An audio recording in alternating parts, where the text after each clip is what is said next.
आशा करता हूँ आप सब सकुशल पूर्वक होंगे। मेरा नाम रंजीत महतो है और आप सभी को नमस्कार जोहार। मेरा चैनल DIT द विजन में आप सभी को स्वागत करता हूँ।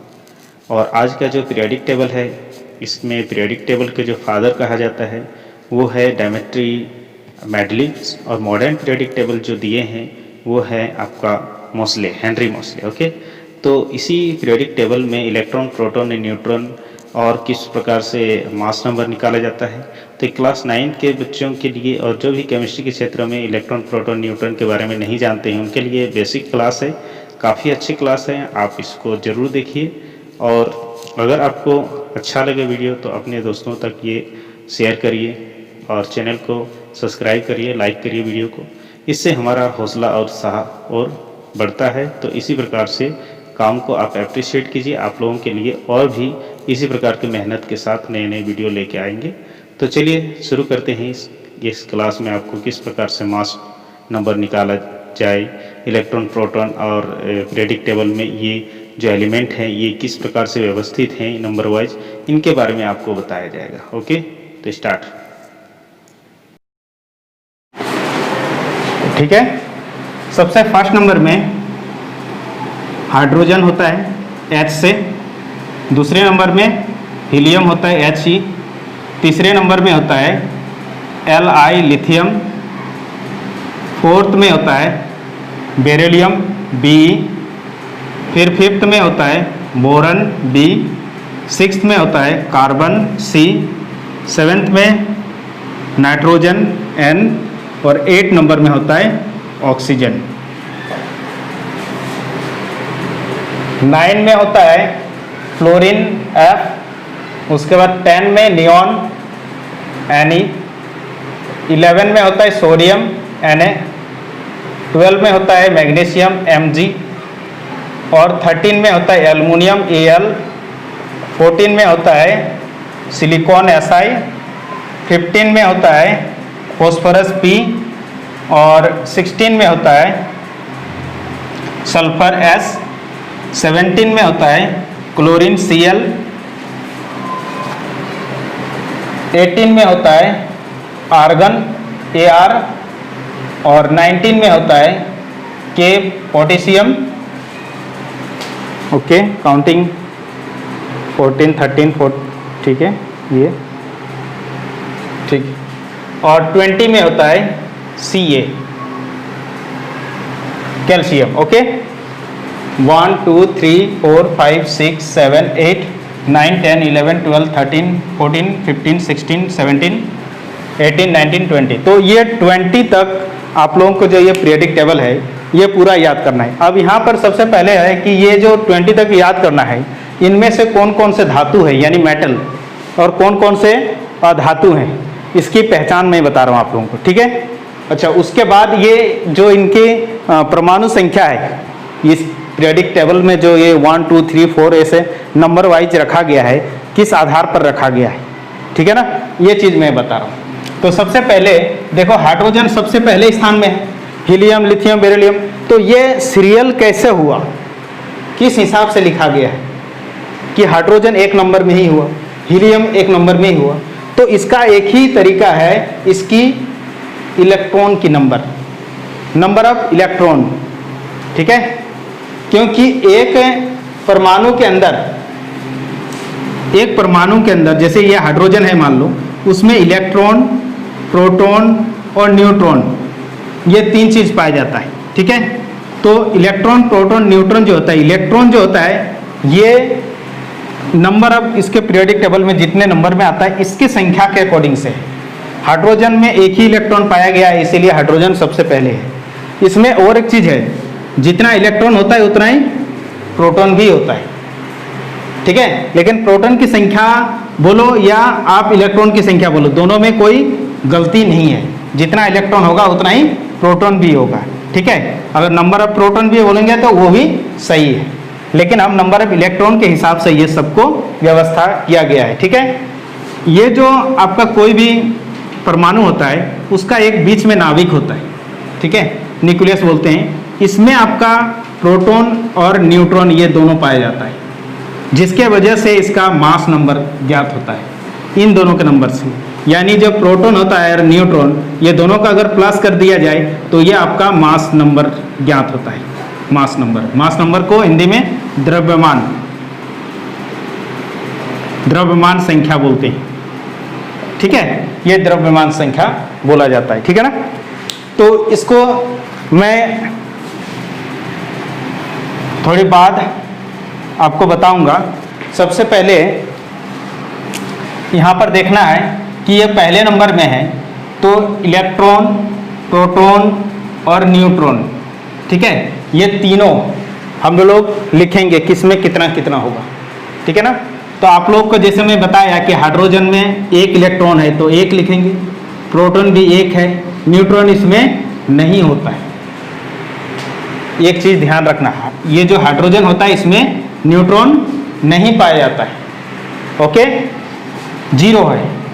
उसके बाद हीलियम में, इसमें 2 इलेक्ट्रॉन है, 2 प्रोटॉन है और 2 न्यूट्रॉन भी है। ओके, अच्छा। लिथियम, ओके, ये 4।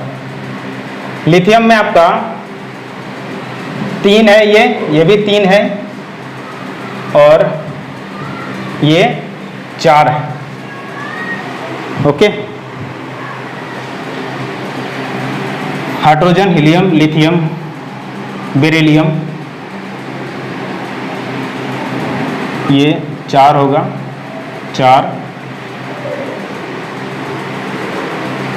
और ये 4। ओके, 5 में है तो ये 5, 5, ये 6। ठीक है, और ये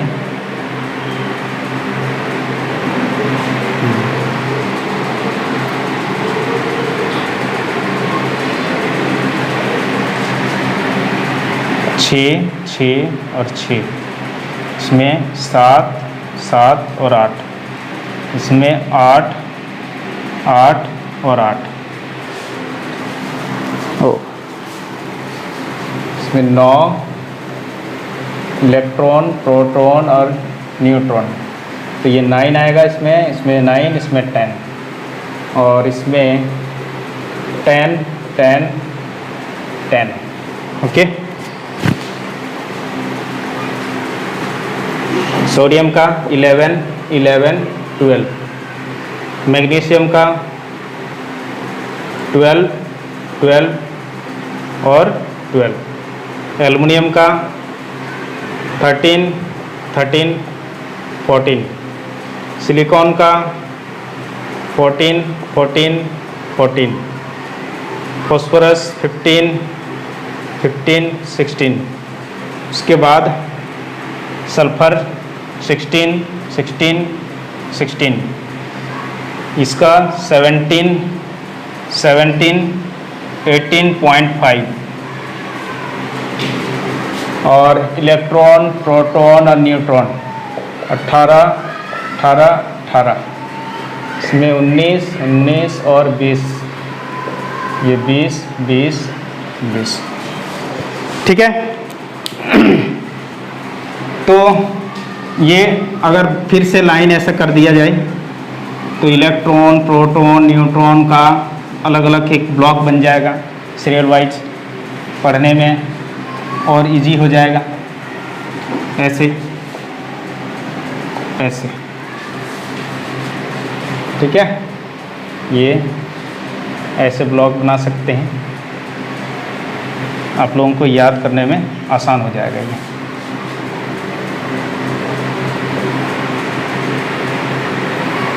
ये ऊपर नीचे हो गया है। आप लोग अपने पेज के अकॉर्डिंग जो इसको सेटअप कर लेंगे, स्केल से बनाएंगे तो और अच्छा लगेगा। ठीक है, पढ़ने में भी और इजी होगा। तो अब देखो इससे मैं क्या समझा रहा हूँ आप लोगों को। द्रव्यमान संख्या आपको अगर निकालना है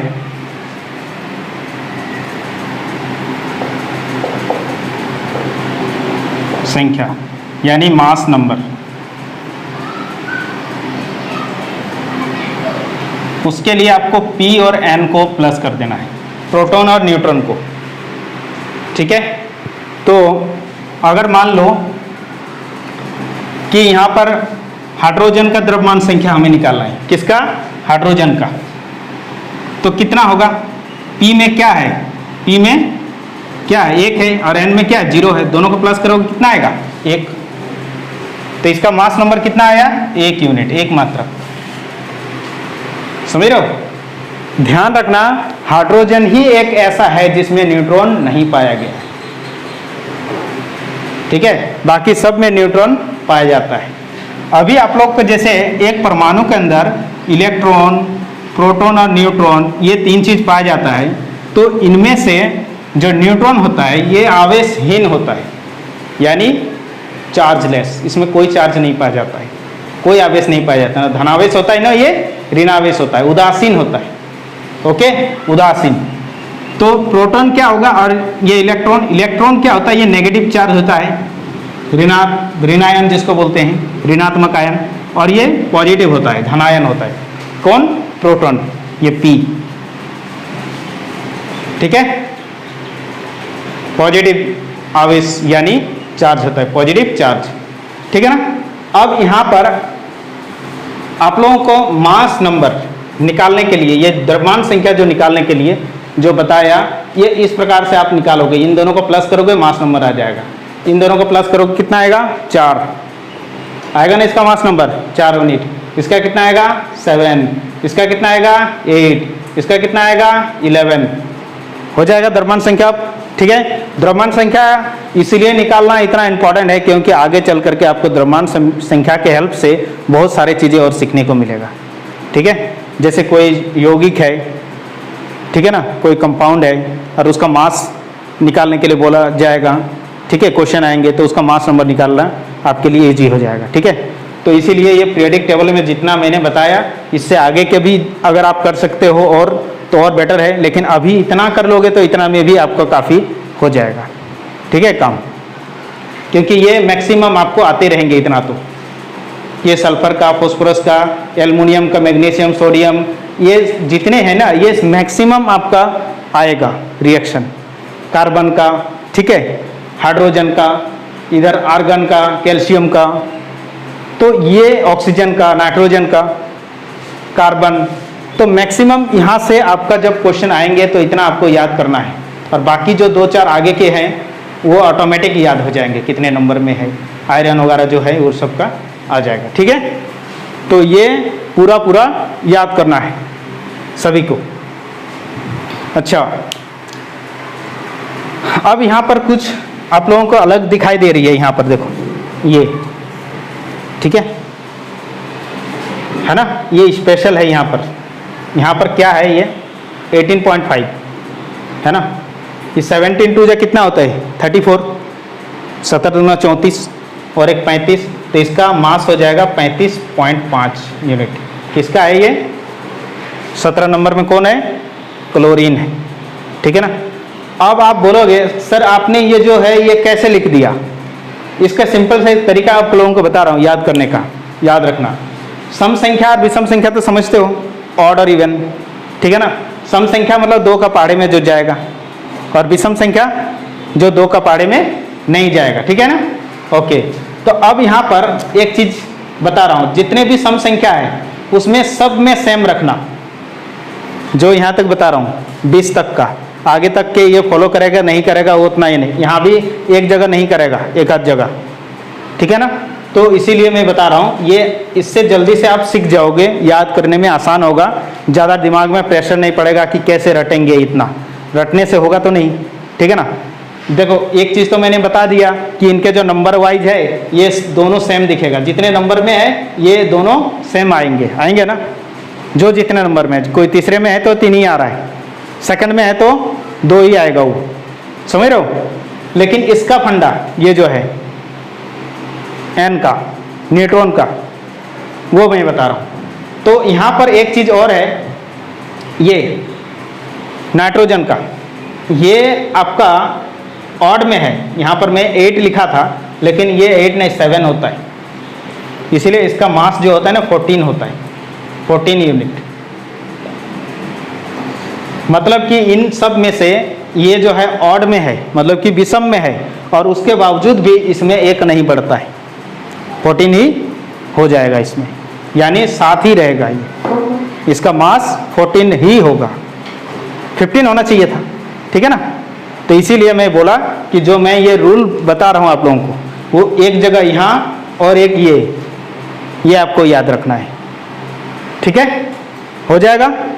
अच्छा, उसके बाद अब आता है यहाँ कि इनमें से धातु और धातु कौन कौन है, ठीक है ना।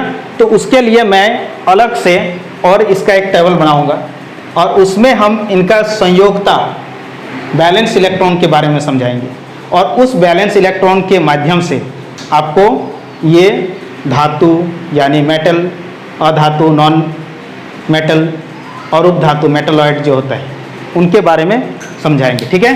तो ये जो है इसको उतारो, ये आपके लिए हेल्प करेगा, ठीक है, फटाफट से उतारो।